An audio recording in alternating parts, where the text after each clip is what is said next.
Bueno, esto en realidad es un viaje al pasado a través de la música y voy a poner el ejemplo concreto con el curso que tengo a cargo en este semestre, que es Música Colonial Hispanoamericana. Este es un curso optativo, o sea, es para todos los estudiantes de la universidad, no solamente estudiantes de música, lo cual tiene la ventaja de crear un público muy amplio y donde hay muchas perspectivas. Además es virtual. Tengo estudiantes que se conectan de distintos lugares del país y puedo trabajar en salas, lo cual me da la libertad para utilizar herramientas en línea. Ok, para ubicarlos más o menos de qué se trata, es la música que se hacía en Hispanoamérica, digamos, desde la conquista hasta el siglo XVIII, la independencia.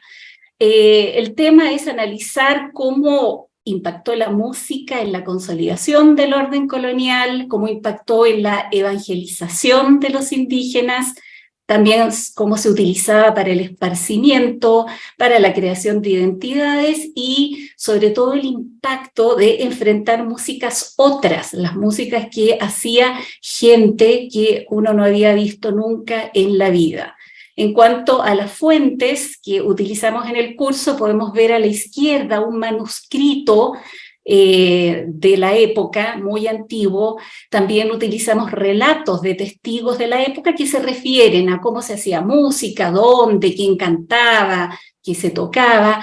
El arte virreinal, vemos la pintura del centro que nos cuenta también espacios donde se hacía música, qué se tocaba, quiénes tocaban, y algunos vestigios de instrumentos musicales de la época que sobrevivieron el tiempo, como el arpa misional que tenemos a la derecha.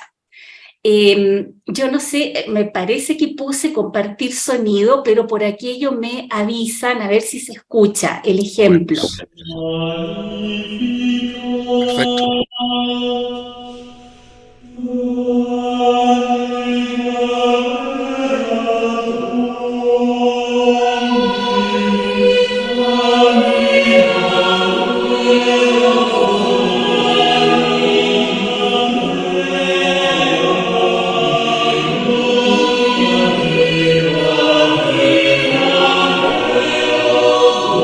Muy bien, este es un pequeño ejemplo. Hernando Franco fue un compositor español que llegó al virreinato de la Nueva España a ejercer como maestro de capilla. Esta música, como pueden ver, es para la iglesia, es lenta, es polifónica, es religiosa y además está en latín. O sea, nada más lejano para la realidad musical de nuestros estudiantes del día de hoy. Les voy a poner otro ejemplo también de la época que tiene de particular que mezcla el español con lenguas indígenas.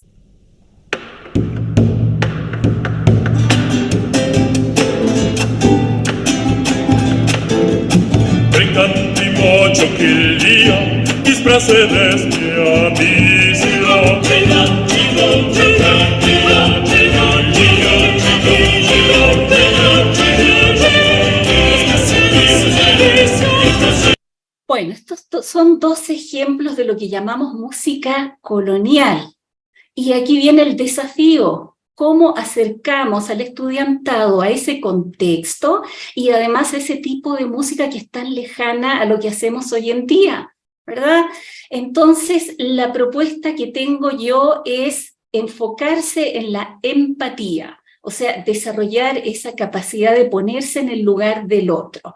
¿Por qué? Bueno, porque a mi modo de ver, la empatía matiza el fenómeno de la alteridad, o sea, esto de que tengo un otro que es tan distinto a mí, y a mi modo de ver eso contribuye a comprender la complejidad de los procesos que se dieron en el contexto colonial sin caer en la retórica de los buenos y los malos. Y ahora, si me permiten, una de las actividades que diseñé para ello fue una actividad para realizar en grupo, o sea, en aulas, donde analizaran espacios donde había música, que todo estaba muy relacionado a las ceremonias, o sea, la música no hay que analizarla por separado, sino siempre en el contexto de algo. Digamos que tenemos explicación acá de la visión de mundo, y aquí viene el desafío. A partir de este momento, usted, o sea, cada miembro del grupo será miembro del pueblo Acá Malé, este es un nombre inventado, y en las siguientes páginas van a tener que escoger 2 elementos para después elaborar un relato. ¿Quiénes son ustedes? ¿Qué valoran? ¿En qué creen? ¿Cómo se organizan socialmente? ¿Y a qué le temen? Entonces, por ejemplo, acá tenían que escoger 2 elementos que están asociados a rituales. Ejemplo, el quetzal, supervivencia, todo esto es mucha imaginación, ¿verdad? El maíz para la continuidad de la vida, el vino o el tabaco para entrar en contacto con los dioses, en fin. En la siguiente página me enfoqué más bien en los elementos sonoros. No hablo de instrumentos musicales, sino rituales. Entonces, por ejemplo, el sonido de la caracola, los tambores para el campo de batalla, en fin, las flautas o las maracas, las sonajas importantes en el contexto comunitario. En la siguiente página hablamos de prácticas performativas como una peregrinación al santuario, una danza de los guerreros, la lucha contra el jaguar, en fin, una rogativa, el palo volador, o sea, ellos tienen que escoger 2 de estas, y los participantes, si van a ser los señores principales, los sacerdotes, los guerreros, las vírgenes del templo, los novatos, en fin. O sea, un poco este es el desafío, y con base en lo que escogieron tenían que elaborar un relato acerca del pueblo de ustedes, que pueden decir de los ritos, que tiene que ser coherente con lo que escogieron, cuáles son sus creencias, quiénes son los líderes, cuál es el grupo social al que pertenece, y el principal temor.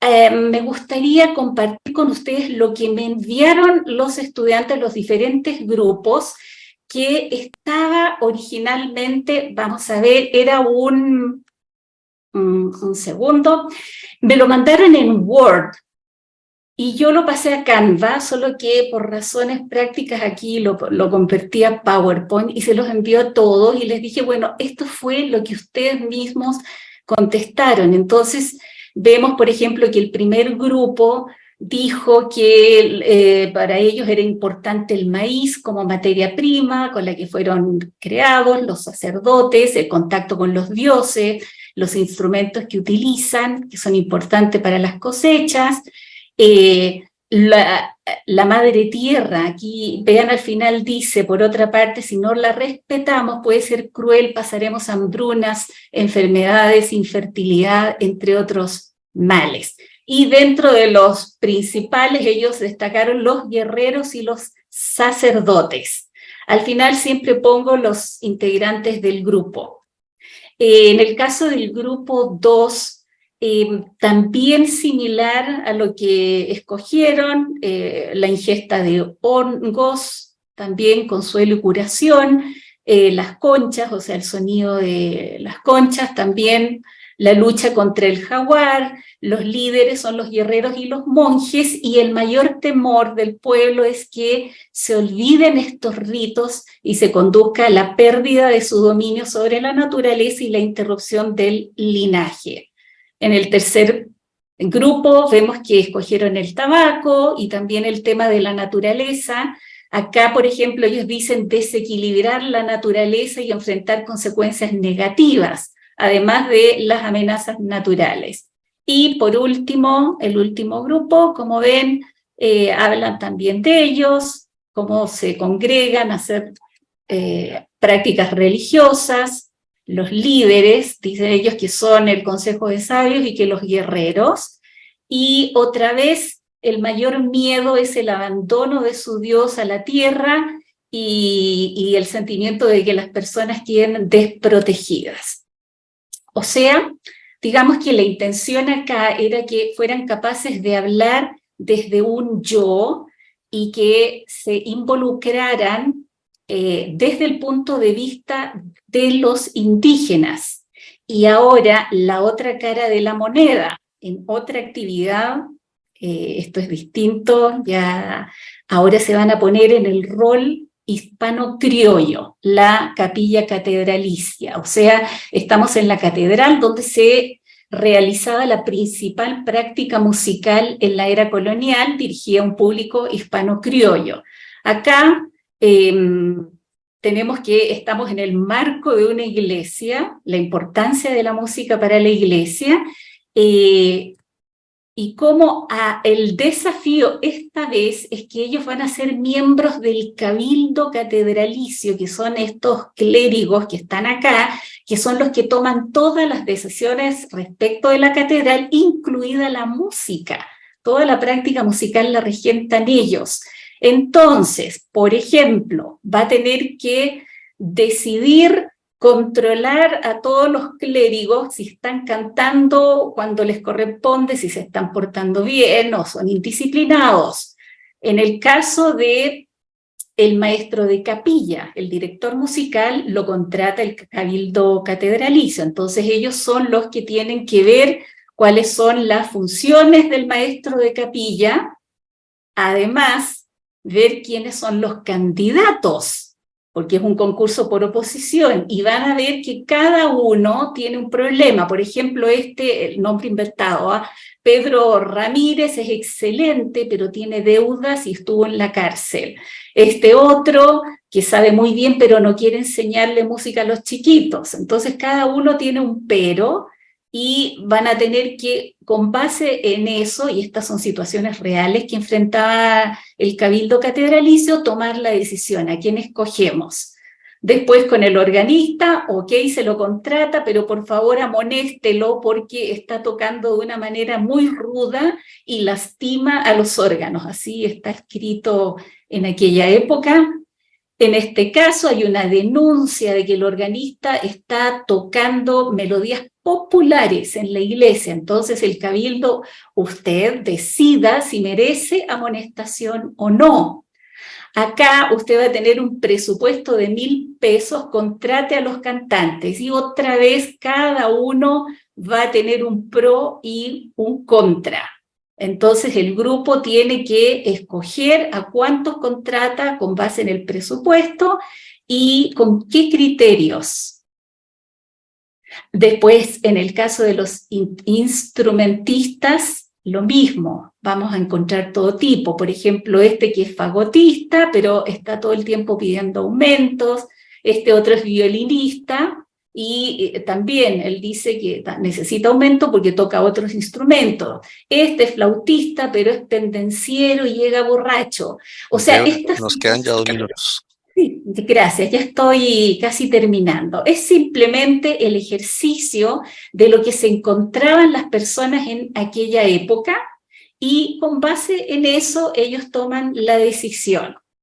Son 2 ejemplos de las actividades en la clase, y como conclusión lo que puedo decir es que aquí hay una doble finalidad. Por una parte, comprender la complejidad de los procesos que se dieron en el contexto colonial, de los cuales la música fue un componente muy importante y a menudo suele ser olvidado. Y la otra finalidad, no menos importante, es fomentar el trabajo en equipo, pero además potenciar la capacidad de imaginar en equipo y sentir en equipo. Eso sería todo entonces, y muchas gracias por su atención.